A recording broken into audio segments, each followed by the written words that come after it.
some new media platforms that our users are using today. Gone are the days when CNN and BBC World were the two only major players in the lives of basically everybody around the world.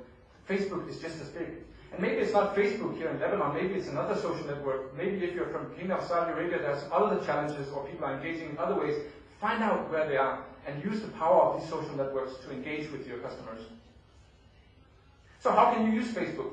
Well, there used to be an understanding that Facebook just had to do about getting the most friends, and that the value on Facebook was about maybe having 10,000 friends of your company or your brand. That doesn't generate any economic interest in your company. That doesn't generate any interest more than just people quickly adding you as a friend. No, look at how you can engage, be it 50 people, be it 100 people, be it 10,000 people. How can you engage them around your product? How can you serve them in new ways? How can you move your customer service maybe to this platform or other such possibilities? This is one example of what we did last summer with a big Danish attraction, one of the major attractions in Denmark, a whole city which has been rebuilt as how Denmark looked some few hundred years ago. It's called the Old City. It's something you must see if you ever visit us in Denmark. Oh, darkness again? Fine. I will speak in darkness. It took 2 hours to set up. We brought a camera, we brought a projector, we brought a computer where people could sit down in front of and have their picture taken. And this picture was taken and it was added to their profile on Facebook. In the 5 hours while we were testing this small idea in this attraction, about 100 people came over to us and said, hey, I want to have my picture taken. And you know how pictures are even more popular in this part of the world. Let people have their picture taken in front of maybe if you have a destination or an attraction or something like that. And give them a chance to post this picture online. Because suddenly these 100 test people became ambassadors for this attraction. Suddenly these test people became committed to the product which they were representing, in this case an attraction. So, with 100 ambassadors, which each had just about 100 friends each on Facebook, that meant that we with this small test reached 10,000 potential guests of this travel attraction in Denmark. Just by using Facebook and setting up with a laptop. We didn't have any fancy camera, any fancy equipment. We just set it up and tried it out. And we got 10,000 potential visitors got their attention to this product. This is Facebook in Denmark, and that's why we're so obsessed about Facebook. 100% of all Danish people below 25 today are on Facebook. And the biggest growth on Facebook today in Denmark is the age between 36, 45, and the age between 46 and 65. That's where we're seeing the growth. So no, this is not something about teenagers who have way too much time online. In average, every single Danish person spends 15 minutes on Facebook every single day. That equals 1.5 work week every year that is lost in productivity because they're on Facebook.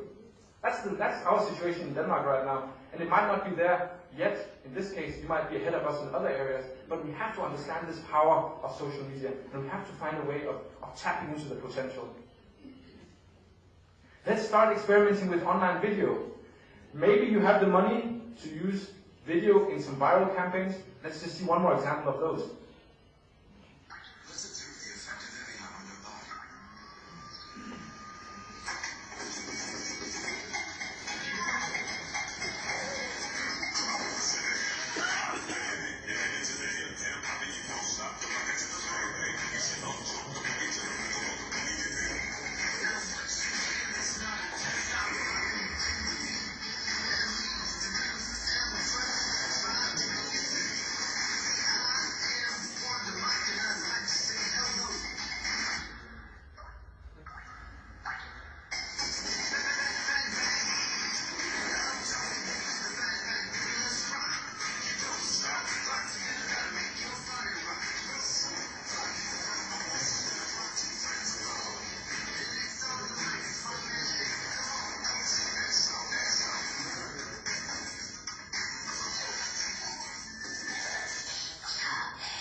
A great commercial by Evian, which was only seeded online and which was not aired on TV, but which only lived alive online. Maybe you have the money to engage with somebody who can create something like this for you. But if you don't, there are also other possibilities. Damien mentioned the flip camera yesterday. And a flip camera, YouTube, and a computer, well, show me, don't tell me. We're tired of reading these long texts on websites. I want to see your product. I want to see the hotel room which I'll be staying in. I want to get to know the tour guide who's taking me around, or how your product or services work. Please show me, don't tell me. What's the price? $250 for a flip camera? $0 for an account on YouTube? And Hey, most of you guys have a laptop anyway, so $250 and you're all set and up and running.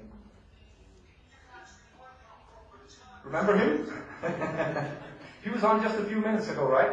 I just filmed 30 seconds with my flip camera. It took me 30 seconds to film it, 10 seconds to put it up on this computer, and there you have it, video on your website, or with video on a presentation. It's simple. It doesn't require that you hire some consultancy or some media agency to do video. Everybody can film a short video. You can see my friend Anas on the first row who's filming some of this presentation right now. It's possible, it's easy. It's something you can get started with, quite simple. So try it, do it, and experiment with it. So, let's also start participating in the discussions online. Let's understand that we need to move online and not just study what's happening online, but actually also engage online in the discussions. As I mentioned before, the case with the TripAdvisor question about if it's safe for a 21-year-old American female to visit Beirut, after which a couple of people tap in and say, yes, it is safe, and you'll have a wonderful time here, and it's perfect. This is where this lady decides if she's going to go to Beirut or not to Beirut. It's by asking this question. It's not by phoning